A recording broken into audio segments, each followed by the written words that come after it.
એ શું? શું શું? આવી રીતે કેમ જોવો છો? કેમ જોઈ પણ ન શકું? આમ, વિચારું છું કે આપણા બંનેના લગ્ન પણ થઈ ગયા. આટલા સમયથી બંને એકબીજાને પ્રેમ કરતા હતા. મેં વિચાર્યું નહોતું કે તારા પપ્પા કોઈ દિવસ હા પાડશે. પણ એમણે તે દિવસે ચશ્મા પહેર્યા હતા કે નહોતા પહેર્યા? શું બોલો છો આ તમે? મારા પપ્પાએ ચશ્મા પહેર્યા જ હતા. એ તો ના જ પાડતા હતા, પણ મેં કહ્યું જવા દો ને, સારો છોકરો છે, ભલે દેખાવે નહીં પણ દિલથી. એનો મતલબ એ કે તારા પપ્પાને તે ચશ્મા પહેરાવ્યા હા, મારા દિલના વખાણ કરી કરીને?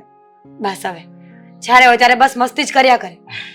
આદિ, આ મારા પપ્પાની વાત તો થઈ ગઈ, પણ તમે ક્યારેય તમારા ઘરની કઈ વાત નથી કરી. આઈ મીન, તમારું ઘર, પરિવાર, કોણ લોકો હતા, કેવા હતા બધા. તમે મને વાત તો કરી શકો ને?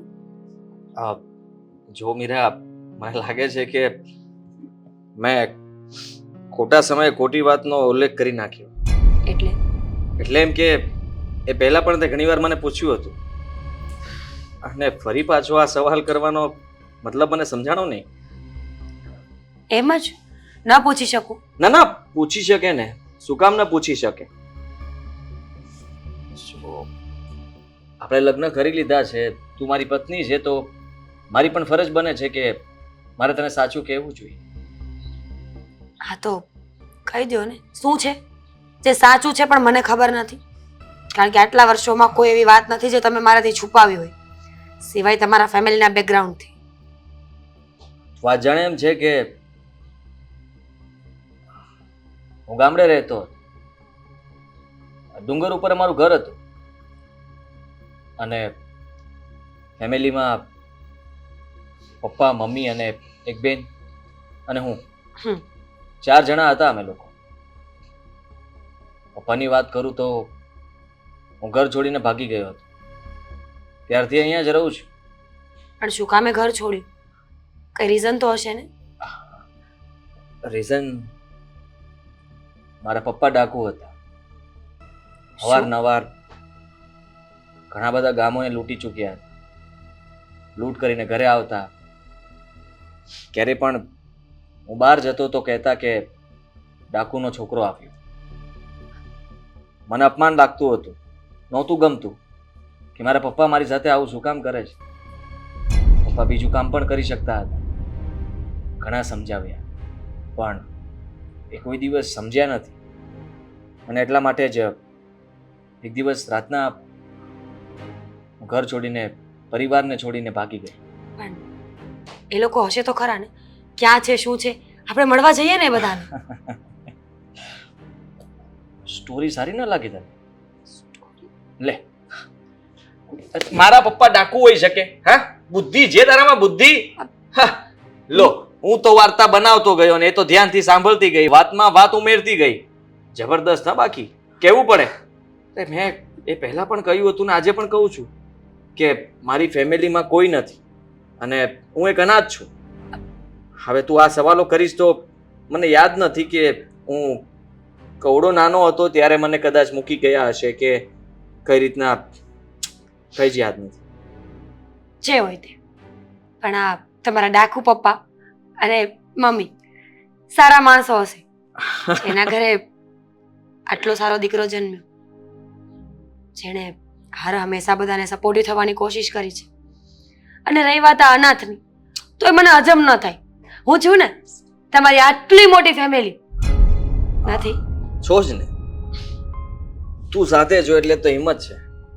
અને રહી વાત તો સસરા પણ એવા જ મળ્યા છે જે હંમેશા ધ્યાન રાખે છે, માહિતી ભેગી કરે છે કે શું કરું છું, શું નહીં, તને સાચવું છું કે નહીં. હા, પણ હું ક્યારેય ખોટો સાબિત નહીં થાવ.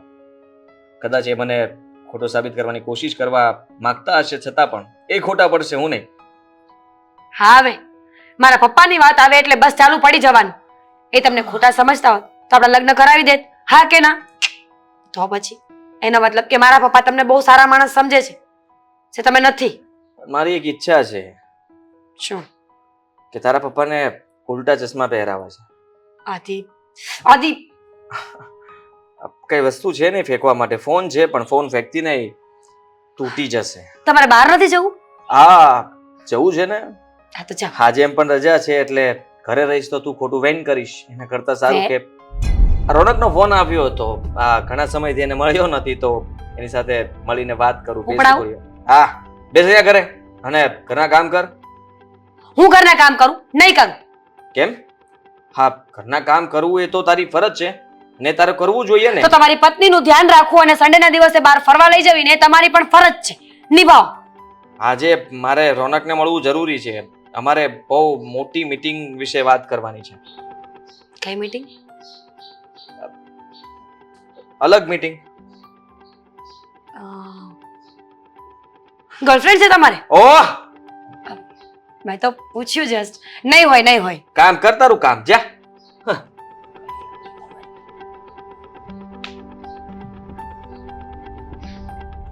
નહોતી તો ના પડાય ને.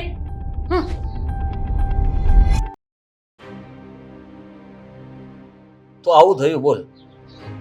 હા તારું શું કહેવું છે? ક્યારનો શું મોબાઈલ જુએ છે? ઓહ હા હું તારી સાથે વાત કરું છું ક્યારનો અને તારું તો વાતમાં ધ્યાન પણ નથી. જરાક સમાચાર વાંચવામાં બિઝી હતો. સમાચાર ને મૂકને તડકે. હા મારી સાથે વાત કરવા માટે સમય નથી તારી પાસે તો શું કામ બોલાવ્યો છે અહીંયા?